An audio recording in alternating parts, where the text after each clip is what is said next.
नमस्कार, आप live series देख रहे हैं। आपके साथ मैं हूं वसीम खान। देखिए, बिहार के साथ साथ देश की सियासत एक बार फिर से गर्मा गई है। क्या मुख्यमंत्री नीतीश कुमार नाराज खफा हो गए हैं?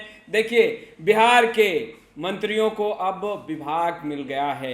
केंद्र में जो मंत्री बनाए गए उन्हें अब मंत्रिमंडल मिल चुका है। ऐसे में सियासत गरमाई है। विपक्ष ने सवाल खड़ा किया है, मुख्यमंत्री नीतीश कुमार नाराज हैं। ये बातें विपक्ष के नेता कह रहे हैं बिहार का अपमान किया गया, नीतीश कुमार का अपमान किया गया है। देश के प्रधानमंत्री नरेंद्र मोदी ने एक बार फिर से नीतीश कुमार को अपमानित किया है। चिराग पासवान और जीतन राम मांझी पर भी बड़ा बयान दे रहे हैं। सबसे पहले आप तमाम विपक्षी दलों के नेताओं को सुनिए। नरेंद्र मोदी के नेतृत्व में कल मंत्रिमंडल का गठन किया गया। उसमें जो सामाजिक समीकरण दिखना चाहिए वो दिखा नहीं। बिहार से 8 मंत्री बनाए, लेकिन एक भी अल्पसंख्यक समाज के नहीं, एक भी राजपूत समाज के नहीं, एक भी कुशवाहा समाज के नहीं, एक भी वैश्य समाज के नहीं। जिस तरह की राजनीति एनडीए के नाम पर की जा रही है, ये सिर्फ और सिर्फ अपने वजूद को बचाने के लिए एनडीए के सारे नेता इकट्ठे हुए हैं। दरअसल विचार को बाजार में खड़ा करने वाली भारतीय जनता पार्टी और कहीं ना कहीं उनके एलाइज इस तरह की राजनीति करके समाज के सभी वर्गों के साथ जो न्याय और जो चेहरा दिखना चाहिए वो दिख नहीं रहा। 71 सदस्यीय केंद्रीय मंत्रिमंडल में एक भी अल्पसंख्यक समाज का चेहरा नहीं होना, 18% आबादी को उपेक्षा का शिकार बनाना कहीं ना कहीं विकास की श्रेणी से भारत को दूर करने का प्रयास है। और आप 18% आबादी को देश के विकास की किरणों से दूर रखेंगे, देश के नियम और नियमावली से दूर रखेंगे, और जो नीति निर्धारण सदस्य केंद्रीय मंत्रिमंडल में दिखना चाहिए वो नहीं दिखेंगे, तो आप कैसे देश में विकास करेंगे? आप कहते हैं सबका साथ, सबका विकास, सबका विश्वास, लेकिन एक बड़े वर्ग का विश्वास तोड़ करके आप कौन सी राजनीति कर रहे हैं नरेंद्र मोदी जी? नीतीश कुमार जी, आप चुनाव के पहले बिहार के हर जगह घूम करके कहते थे कि हमने मुसलमानों के लिए क्या क्या नहीं किया है। नीतीश जी, आपने क्या मुसलमानों के लिए किया है, ये 71 सदस्यीय मंत्रिमंडल के स्वरूप से स्पष्ट हो जाता है। एक भी मुस्लिम चेहरा नहीं, एक भी मुसलमान नहीं, 18% आबादी को उपेक्षा का शिकार बना करके आप कौन सी राजनीति कर रहे हैं?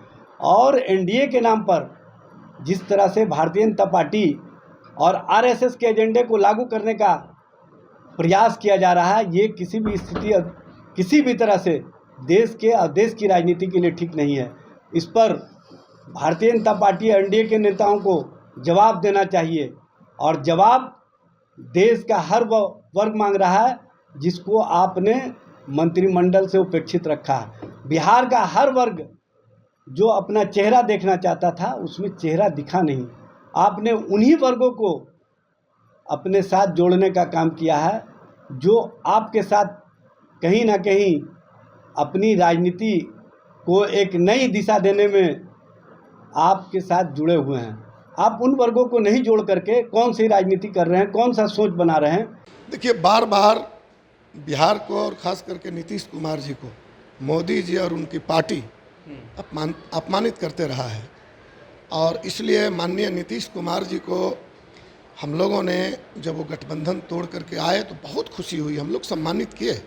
और आज जो हमारे गठबंधन में नहीं भी हैं तभी भी हम लोग उनको सम्मान की ही दृष्टि से देखते हैं। लेकिन जहाँ वो हैं वो तो कोई पहली बार अपमानित किया नहीं है, न नीतीश कुमार जी को न बिहार को। ये अपमानित किया जाए, बिल्कुल ये अपमान है। और हम समझते हैं कि माननीय नीतीश कुमार जी इस अपमान को अगर वो बर्दाश्त कर ले रहे हैं तो ये उनका केवल विषय नहीं है, बिहार का विषय है। नीतीश कुमार जी को सोचना चाहिए और मजबूती के साथ भाजपा पर दबाव बनाना चाहिए कि जो महत्वपूर्ण विभाग हैं, और चूँकि बिहार एक बहुत पिछड़ा हुआ राज्य है, झारखंड बढ़ जाने के बाद में संसाधनों की बड़ी कमी है। महत्वपूर्ण विभाग जब तक बिहार के पास नहीं होगा तब तक हम समझ रहे हैं कि बिहार का सम्मानजनक विकास नहीं होगा। कुछ दे ले करके, कुछ पैकेज, कुछ लेन देन करके बिहार को आगे नहीं बढ़ाया जा सकता। तो ये माननीय नीतीश कुमार जी के ऊपर है। बिहार उन पर अभी भी भरोसा कर रही है और तभी उनको इतनी सीटें दी है। आप लोग लगातार सवाल उठाते थे रामबली जी, कई बार आपने लाइव सिटीज़ से भी बातचीत की तो आपने कहा कि एनडीए दलित विरोधी है, मगर दो चेहरे चिराग पासवान, जीतन राम मांझी को मोदी कैबिनेट में शामिल किया गया। नहीं, इसमें कहीं दो राय नहीं है। मैं जो कह रहा था वो कई अवसरों पर खुद भाजपा के नेता बयान दे रहे थे लोकतंत्र खत्म करने का। वो भाजपा के ही नेता थे जिन्होंने पूरे बिहार में बिहार बंद किया था, देश भर में बंद किया था कि दलित एक्ट खत्म हो। तो हम कह रहे हैं कि इससे बड़ा क्या प्रमाण था। इसलिए चिराग पासवान जी को शामिल होना एनडीए में, मांझी जी को शामिल होना एनडीए में, यह कोई दलितों का सम्मान नहीं है। हम कह रहे हैं कि अगर वो शामिल हुए हैं तो जो इस तरह के दलित विरोधी आचरण, व्यवहार, जो नीतियां ली जा रही है, इस पर वो अगर अंकुश लगाने में सफल हुए तो निश्चित रूप से कहा जाए। कैबिनेट में शामिल किया गया है, बड़े विभाग दिए गए हैं। नहीं, हम कह रहे हैं कि मोदी के साथी तो चिराग पासवान पहले भी थे। जीतन राम मांझी जी एनडीए के साथी बार बार रहे हैं। अब अलग बात है कि वो सांसद नहीं थे। सम्मान तो मिल रहा है रामबली जी। नहीं, हम कह रहे हैं कि वो सम्मान तो उसको निजी सम्मान के रूप में ही हम लोग देखेंगे कि ये उनकी निजी सम्मान है। अच्छा, दलितों का सम्मान तो तब होगा जब बड़ी संख्या में बिहार में जातीय गणना हुआ है। इस पर मांझी जी भी भाषण दे रहे थे। 6,000 से कम आमदनी प्रति महीना पर जो बिहार के गरीब जिंदा है 34%, और 10,000 तक अगर इसको आय को अगर जोड़ लिया जाए तो 92%, जो 10,000 रुपया इतनी महंगाई में मात्र इस आमदनी पर जो उनका परिवार जिंदा है, इस परिवार का आय का स्रोत अगर बढ़ जाए और उसमें सबसे ज़्यादा दलित है, तब निश्चित रूप से कहेंगे कि आपने दलितों के सम्मान के लिए आप एनडीए में शामिल हैं। अन्यथा हम तो कहेंगे कि अपनी आप कैरियर के लिए शामिल हैं, दलितों को आप बदनाम कर रहे हैं। देखिए, चेहरे पर खुशी है, दिल में गम है।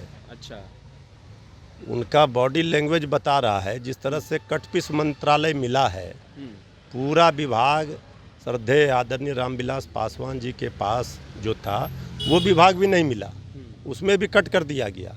तो सारे लोगों का तो यही हाल है। अब क्या करेंगे बेचारे। माननीय मंत्री बने हैं, इसमें खुश हैं, लेकिन हम लोगों को है कि बिहार को उचित सम्मान नहीं मिला।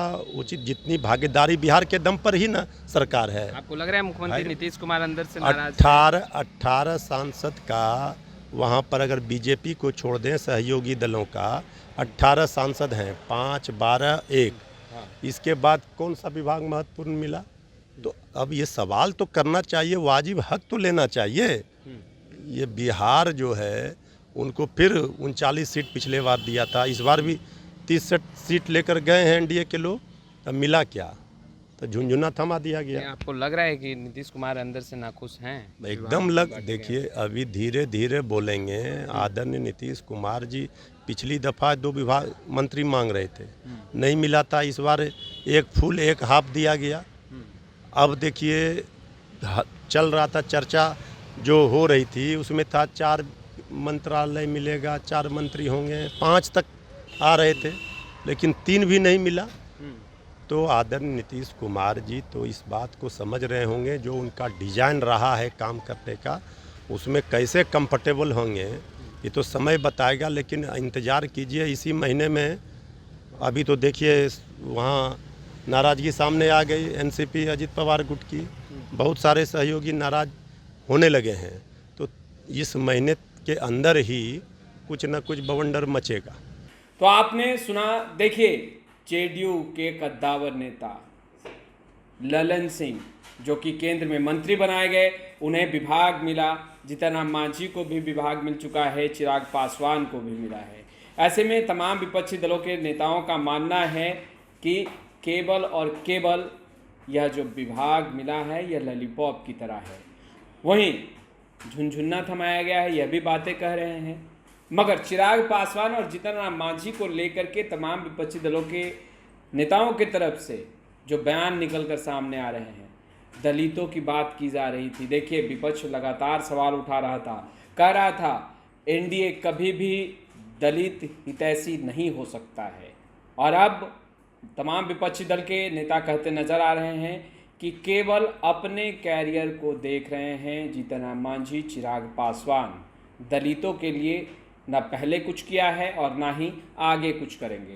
खैर, आगे आगे देखिए होता है क्या, यह भी कह रहे हैं। मगर बिहार के साथ साथ देश की सियासत एक बार फिर से गर्मा गई है। क्या सच में नीतीश कुमार नाराज़ हैं, खफा हो गए हैं देश के प्रधानमंत्री नरेंद्र मोदी से? तमाम तस्वीरें लगातार हम अपडेट करते रहेंगे। अब तक आपने हमारे चैनल को सब्सक्राइब नहीं किया है, तुरंत सब्सक्राइब कर ले। आपका बहुत बहुत शुक्रिया।